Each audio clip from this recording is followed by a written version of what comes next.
Hi, I'm Josh, the founder of the Accountability Group, and hi, I'm Josh. I am in recovery and actively battling the diseases of addiction and mental health. We're a little behind right now because I'm in the process of moving to my new location in DC, and I am playing catch up. So today's readings will actually be from August 16th. But hopefully by tomorrow we'll be all caught up and present, and then I'll be able to record stuff that will be scheduled for release once I finally move into my new place in the beginning of next month, so September 1st. That being said, this entire setup will be completely different. So let's jump into the Daily Stoic, and today is August 16th for this reading. Anything can be an advantage. Just as the nature of rational things has given to each person their rational power, so it is also gives us this power. Just as nature turns to its own purpose any obstacle or any opposition, sets its place in the destined order, and co-opts it, so every rational person can convert any obstacle in the raw material of their own purpose. Marcus Aurelius, Meditations 8.35. At 5 feet 3 inches tall, Muggy Bogues was the shortest player ever to play professional basketball. Throughout his career, he was snickered at, underestimated, and counted out. But Bogues succeeded by turning his height into the very thing that made him nationally known. Some people looked at his size as a curse, but he saw it as a blessing. He found the advantages contained within it.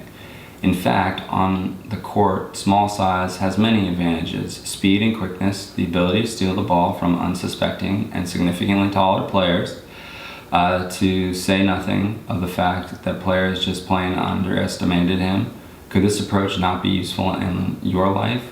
What things do you think have been holding you back that in fact can be a hidden source of strength?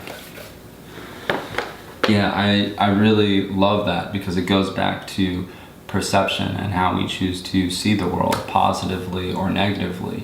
And if we're looking at the world through positive lenses and we understand our character defects and the fact that we're human, so we're flawed and fallible, how do we change those defects and those disadvantages into positives? How do we make them work for us? How do we make those weaknesses strengths? So understanding that anything can be an advantage is important, and the best way that I've done it is by being consistent and present and intentionally working my program as hard as I can at the center of both of my fellowships. So I have a sponsor who knows he's my sponsor, and a grant sponsor who knows I have a sponsor. I talk to my sponsor every single day. We're going to a meeting tomorrow at 7:30.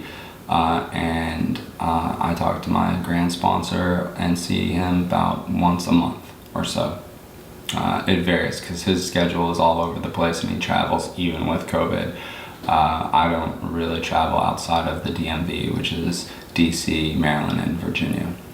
Not the DMV that everyone hates because you stand in line and it's just absolutely miserable. I've never seen a happy person at the DMV. So that's one of the things where you can, with your strength that you gain from these programs, you can turn disadvantages and defects into advantages and strengths. Now, you won't get rid of all of your defects and you won't get rid of all of your weaknesses because this is a program of progress, not perfection. So I've never seen anybody who is 24 hours a day absolutely perfect every single day of their life. Because we're human, that's a very simple fact.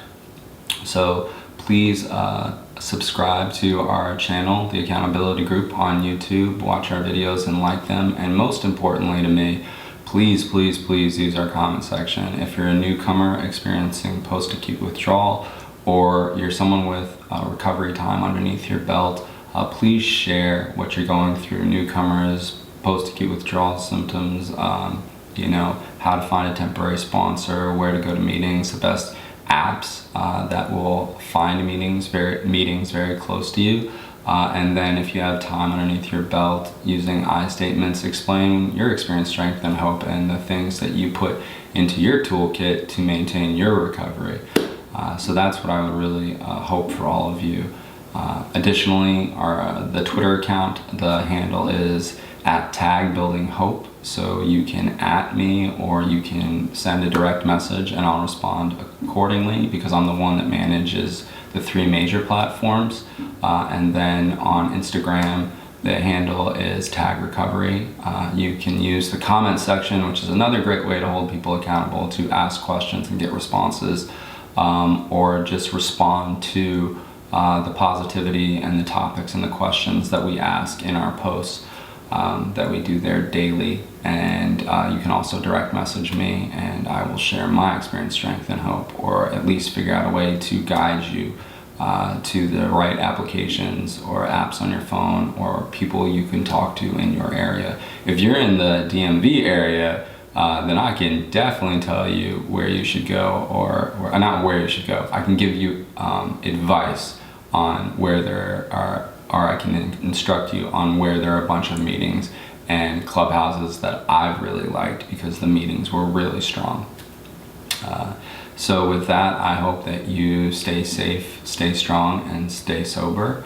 I am Josh, and I'm still in recovery, battling the diseases of addiction and mental health. Thanks for letting me share.